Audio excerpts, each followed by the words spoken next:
How much money do Brits need to be comfortable? Let's break it down. Comfort is subjective. What feels comfortable for one person might feel insufficient to another.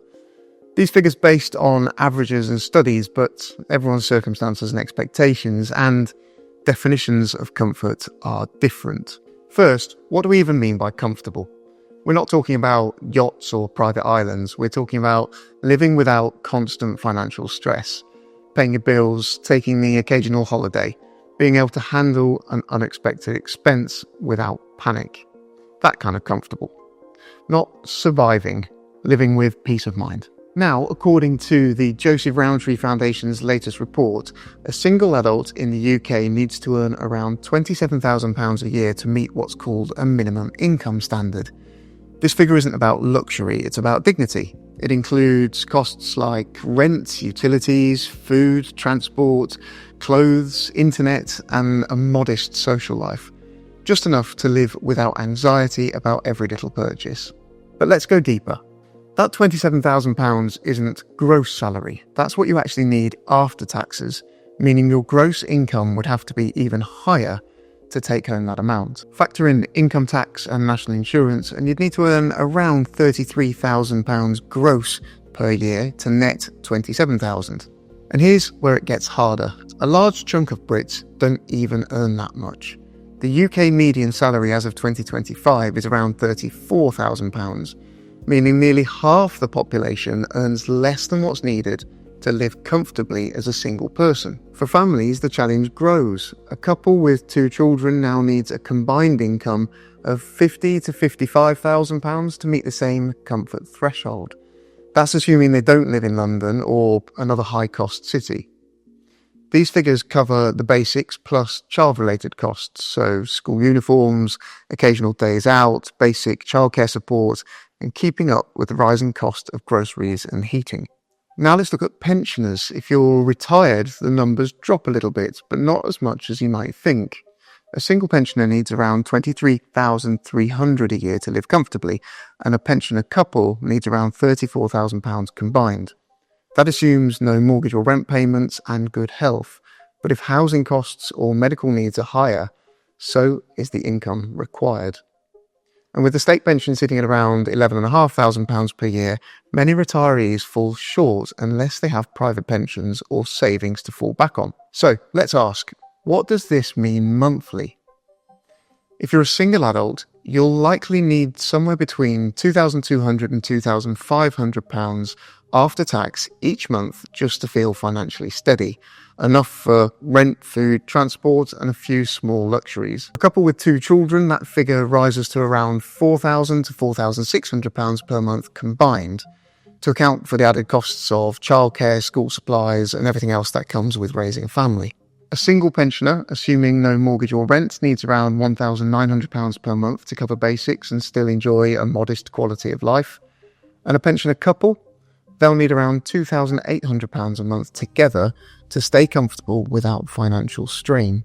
These numbers represent what it takes to keep the lights on, pay the rent or mortgage, eat well, run a car or use public transport, and enjoy the occasional treat or holiday. Not extravagance, just living life without fear of financial ruin from a surprise bill. Now we hit the real issue. Location, location, location. Where you live in the UK massively impacts how much money you need.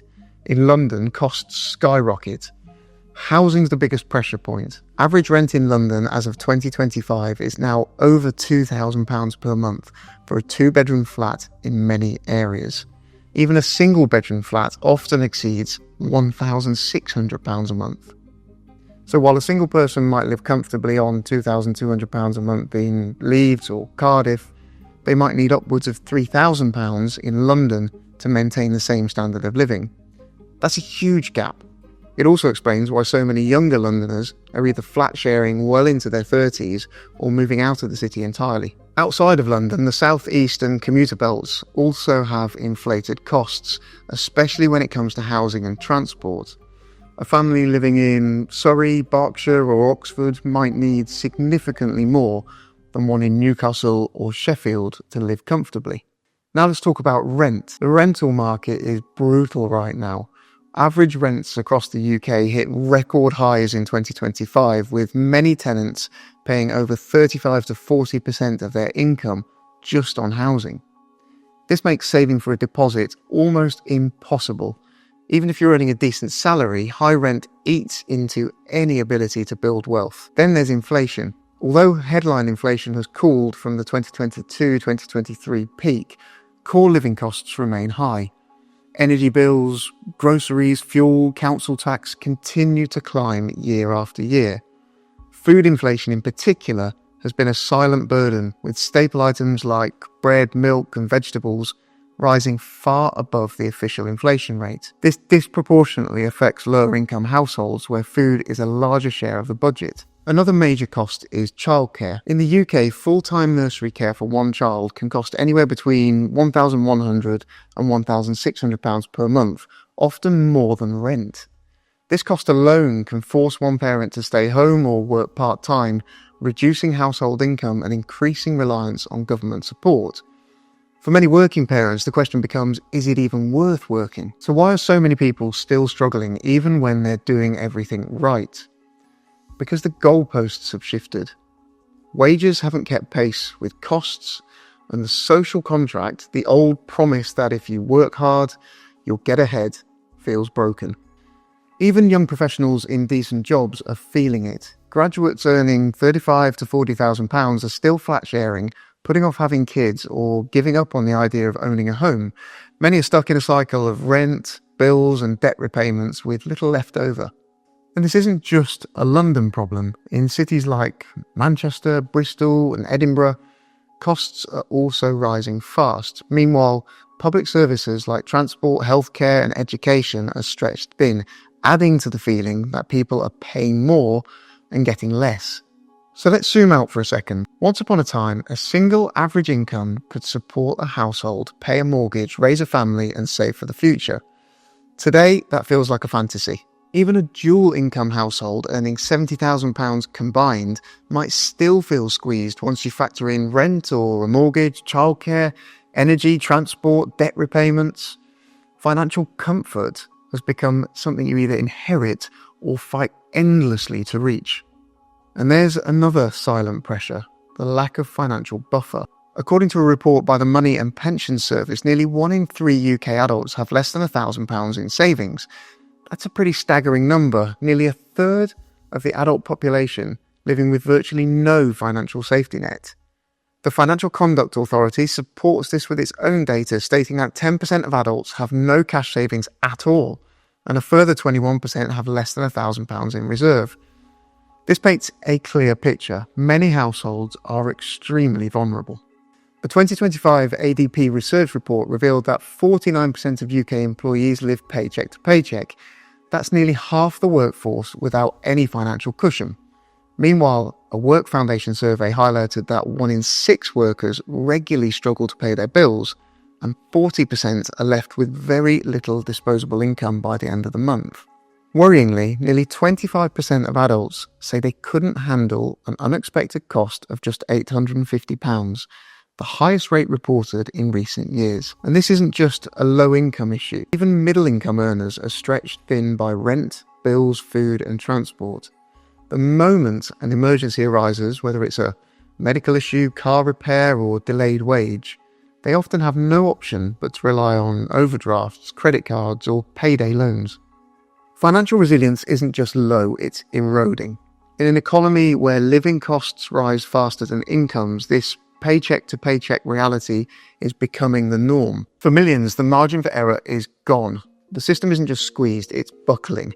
In fact, a growing number of people are living paycheck to paycheck with no buffer to fall back on. Surveys show that even those in full-time employment often reach the end of the month with nothing left after bills, rent and food.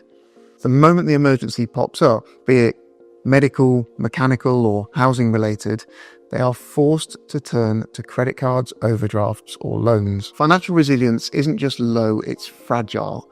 And in an economy where costs are rising faster than wages, this vulnerability is becoming the norm, not the exception. We also need to talk about debt. With wages stagnating and costs rising, more Brits are turning to credit cards, buy now, pay later schemes, and overdrafts to fill the gap. According to the Times, household consumer debt hit £216 billion in early 2025, the highest in over a decade, and much of it is being used to cover essentials, not luxuries. Let's not forget the emotional toll. The stress of not being able to afford a stable life, despite working full-time, is affecting mental health. Anxiety, depression, and burnout are rising. The cost of living isn't just hurting wallets, it's impacting lives, marriages, mental well-being. So what does all this mean? It means that being financially comfortable in 2025 Britain requires more than just hard work. It requires luck, timing, geographic advantage, and often family support. The old idea of the self-made success story is now the exception, not the norm. For many, the idea of comfort has shifted. It no longer means a detached house with a garden. It means being able to turn the heating on in winter without panic. It means having enough left over each month to save a little. It means not being terrified of a boiler breakdown or a dental bill.